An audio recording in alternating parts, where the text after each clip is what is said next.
Lanjut nih, ya setelah tadi kan Bi udah kuliah nih. Ya, kuliah. Setelah kuliah ini Bi, berapa lama nih Bang Bi untuk memulai pangkas kembali? Oh, iya. Jadi waktu kuliah itu selama 1 semester itu kan kita udah ditekankan tuh, bukan ditekankan sih, udah ada kesadaran tentang nasihat dari orang tua untuk fokus kuliah dulu. Nah, betul kan? Jadi selama 1 semester tuh fokus kuliah. Cuman gini, karena kan tergantung orang juga kelengkapan hidupnya itu seperti apa. Kalau aku hidup aku nggak lengkap, kalau income kita nggak ada, hidup kamu nggak lengkap, nggak lengkap sekali. Harus ada income, Harus ada masukan. Itu emang harus ada. Jadi selama 1 semester itu sebenarnya jenuh ya jenuh, tapi kan ya mau nggak mau harus diselesaikan juga kan. Jadi Bu ini mulai pangkas itu Di semester 2. Jadi di penghujung semester 1 tuh aku sempat mencari-cari pangkas kan, ada beberapa yang menolak. Dan kebetulan alhamdulillahnya diterima di toko pangkas yang namanya sudah terbilang besar di kalangan masyarakat sini. Betul. Gitu. Oke, Bi. Selanjutnya sebagai gimana itu? Sebagai referensi lah untuk teman-teman juga yang berminat dengan pangkas gitu atau pengen jadi seorang yang berprofesi sebagai pemangkas gitu. Gimana nih ketika memutuskan untuk memulai pangkas ini? Iya. Berujung semester 1, ada nggak pendapat dari orang tua atau selisih paham dengan orang tuanya? Sempat selisih paham karena orang tua itu khawatirnya kita bakal lebih fokus ke uang, karena gimana ya, kalau memang wajar sih manusia kalau udah pegang uang itu bisa lupa sama semuanya karena udah terlalu puas dengan penghasilan sendiri. Namun aku menyadarkan diri sendiri bahwasanya ini yang sementara juga kan. Jadi berusaha untuk meyakinkan orang tua bagaimanapun ceritanya, ini salah satu langkahku untuk tidak terlalu menyulitkan orang tua. Bagaimanapun orang tua maupun penghasilannya itu kita bilang mau besar maupun kecil, tapi aku tetap konsisten pada pendirianku, keputusanku. Kalau memang aku nggak mau minta duit sama sekali ya udah. Karena gini, kalau misalnya orang tua memberikan uang sama kita untuk dibeli itu kan, jadi kalau misal ya kita menggunakan uangnya itu berbeda jalur loh dengan yang seharusnya untuk kuliah. Tapi kan kita sering ikut mau beli yang lain lah, kan. Kalau Di luar dari konteks ya betul. Dari situ aku bilang itu gak bakal berkas sih. Sebelumnya aku juga orang mikir kayak itu gak bakal berkenan juga. Jadi makanya mutusin dalam dunia kerja. Karena kan emang aku udah tahu karakter aku memang boros. Kalau gak ada income udah hancur. Pendapat Dwi khususnya sharing lah pengalaman kepada pemirsa yang di rumah, teman-teman dari rumah tentang kuliah sambil kerja nih. Nah kan seperti yang kita tahu kebanyakan orang, dan bahkan saya pribadi pun melihat dengan mata kepala sendiri ada orang yang kuliah dan juga bekerja dan dia lebih fokus kepada kerja dan kuliahnya itu terbengkalai. Oh ini dari yang ku tarik dari diri sendiri ya mengenai profesi, aku kan di dalam ruangan, jadi tidak ada kemana-mana, paling cuma duduk. Ya ruangannya juga bisa kita bilang kan ada juga nyaman ruangannya, bisa sambil ini membaca, kalau ada tugas bisa kita cek juga kan, sambil dikerjain sambil membaca. Kalau memang lagi pengen membaca atau ada tugas kan kita sambil dikerjain, selang-seling ada pelanggan udah diletakkan dulu selesai, dan kalau udah selesai pelanggan kerjain lagi. Jadi tidak mengganggu, tidak mengganggu sama sekali, alhamdulillah, karena teknis bekerjanya itu tidak lama tetapi dalam. Jadi ini bisa jadi angin segar nih kepada teman-teman kalau profesi sebagai tukang pangkas itu secara tidak terlalu mempengaruhi perkuliahan. Tergantung kepada diri kita sendiri bagaimana cara kita menghandle. Oke, Bi, selanjutnya. Ada nggak, Bi, perbedaan antara kerja di Sibolga dengan di Aceh di tempat Dwi sekarang? Perbedaan saya kan? Pasti perbedaan pada mau dari segi sistemnya juga berbeda. Sistem berbeda. Sistem juga berbeda. Kalau kita bilang ya, yang berbeda itu memang sistem penghasilan ya, pembagian hasil. Itu kadang kan orang punya kebijakan sendiri kan.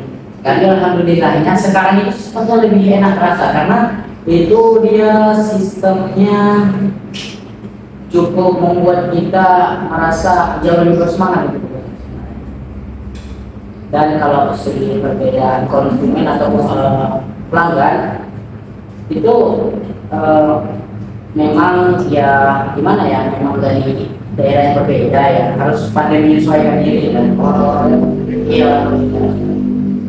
Kalau boleh tahu ini kan ada di Sibolga ada Aceh, Iya. dan kerja juga di Aceh. Kerja. Ada nggak gitu apa pernah mengalami kultur shock dengan budaya di Aceh yang mungkin berbeda dengan budaya yang ada di Sibolga, dan juga dari segi masyarakat nih, kan masyarakat berbeda-beda Ya, wataknya, sifatnya, supaya teman-teman pun tahu bagaimana pandangan kita sekilas lah pandangan tentang ya. kalau nanti mereka bantah seperti yang dilakukan sekarang. Dari segi kultur shock itu sebenarnya kita udah nggak heran lagi ya, soalnya kalau dari segi masyarakat di semua tempat itu yang baik, yang sopan, yang ramah itu pasti ada. Dan berbanding juga dengan sebaliknya, pasti ada yang jahat, yang sebenarnya kadang yang ya searah lah sama itu semua.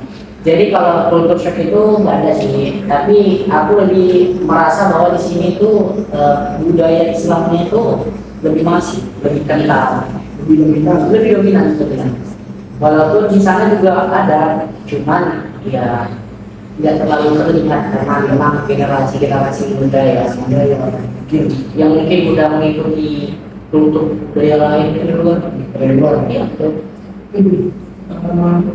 Pertanyaan selanjutnya, pertanyaan ini pun akan membuka wawasan nih untuk teman-teman tentang bagaimana cara membagi waktu antara kuliah dan kerja. Karena mungkin teman-teman kita kan nggak paham nih gimana nih cara membagi waktu, karena mereka juga belum punya pengalaman kan.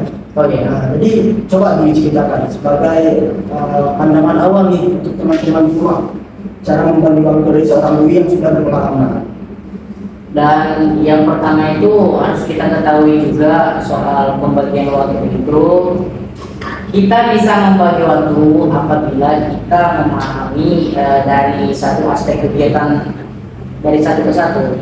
Misal kegiatan kita itu kuliah. Saya gini, dari saya sendiri, saya kuliah mulai dari jam 8 itu selesainya sampai jam 12 atau mungkin jam 1. Nah, dari situ kalau misal kita ada tugas, ya harus dikerjakan aja supaya tidak mengganggu juga. Nah, supaya tidak mengganggu, dan setelah itu langsung kerja aja sih, nggak kemana-mana. Kalau boleh tahu sih, ada nggak SOP khusus atau jadwal khusus untuk kerja? Kalau soal kerja itu aku tidak terlalu ditekan karena memang dari pandangan bos itu sendiri ke aku itu sudah support kali lah, sudah sangat support karena tidak diberatkan. Iya, tidak diberatkan karena kita memang gimana ya, kita juga sama-sama tidak saling memberatkan satu sama lain sih. Alhamdulillahnya dia baik, paham, karena kebetulan kami dari satu daerah yang sama kan. Dia di Tarutung, aku di Sibolga. Tarutung itu bisa dibilang 1 jam dari Sibolga. Jadi yang di luar dapat dari sini sih Tarutung. Jadi bisa dibilang sama-sama mata. Dan ada faktor lain yang faktor. Jadi untuk teman-teman itu disarankan lah untuk cari tempat kerja yang sesuai, yang memahami lah kalau kita itu mau kuliah sambil kerja lah. Oke, selanjutnya untuk istirahat gimana? Karena kan dari jam 8 sampai jam 12, jam 1, jam 2 mungkin kan tergantung dosen.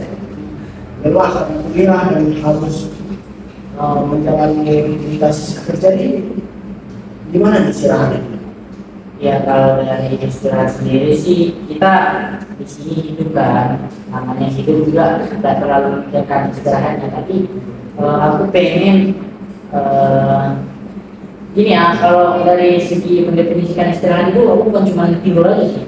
Istirahat bagi itu mungkin kalau memang aku sudah memiliki finansial yang cukup untuk hari itu, dan aku mungkin udah merasa bahwasanya bahwa ini bisa digunakan untuk kesenangan lah antara kita. Jadi bagi buku ini istirahat itu tidak berpedoman kepada tidur saja. Iya, wajar karena memang kalau kerja kayak gini memang kurang. Aku memang kurang istirahat karena gini. Kalau misal kita masuk dari sore jam 4 dan itu bakal ramai terus sampai jam setengah 2, bisa jadi jam 2 nya kita siap karena memang setengah jam kita beres-beres ya. Beres-beres. Jam 2 tidur nanti paling sampai di kos nggak langsung tidur pastinya. Menyampai dulu.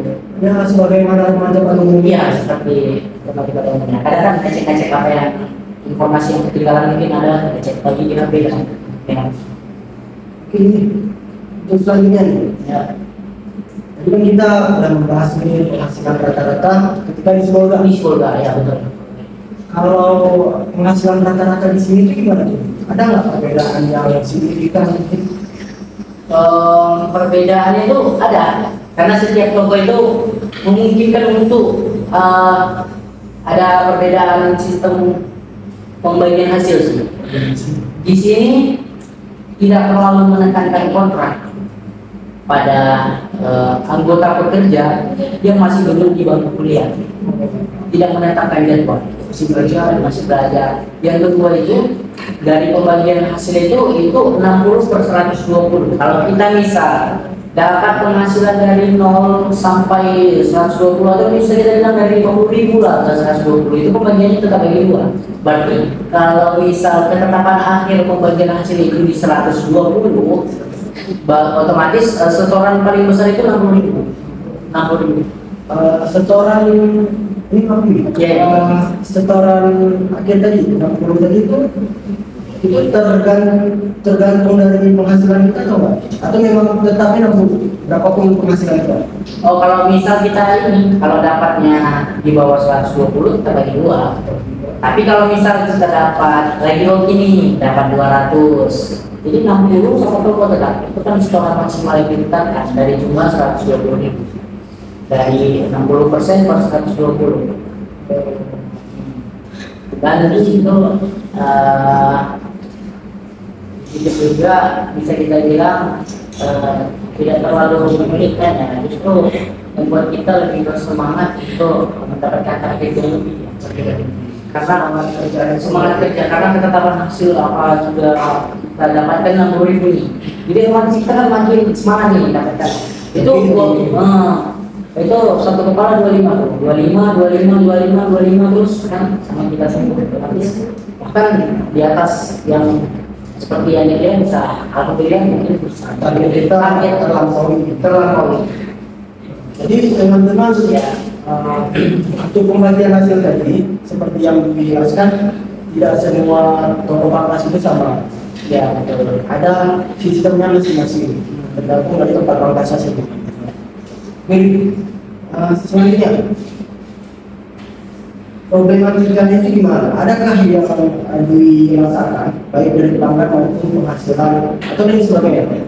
Kalau problematika itu sendiri mengenai bisnis pangkas ini pasti ada. Satu dari pelanggan, karena kemauan pelanggan itu terkadang dia tidak bisa menyesuaikan sama seluruh bentuk kepala dan jenis rambut dia sendiri. Beda-beda. Iya, karena kan kita yang tukang pangkas, tukang cukur itu justru jauh lebih memahami.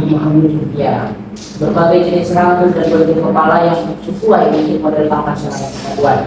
Kadang ini saya sudah mengasih saran, tapi tidak diterima juga sesuai kemauan. Jadi ya boleh buat. Kalau misalnya dia keluar pandangan orang terhadap dirinya, kan memang kalau dia percaya tidak. Gitu. Ada nggak pengalaman buruk dengan pelanggan yang mungkin ya seperti itu tidak menerima apa yang disarankan? Pengalaman buruk sih ada, karena gini, kemarin itu pengalaman buruk itu sempat terjadi sekali. Dia mau pangkasnya yang terlalu tidak sesuai dengan tipe rambut dan bentuk kepala. Jadi aku menyesuaikan sama bentuk kepala dan tipe rambut.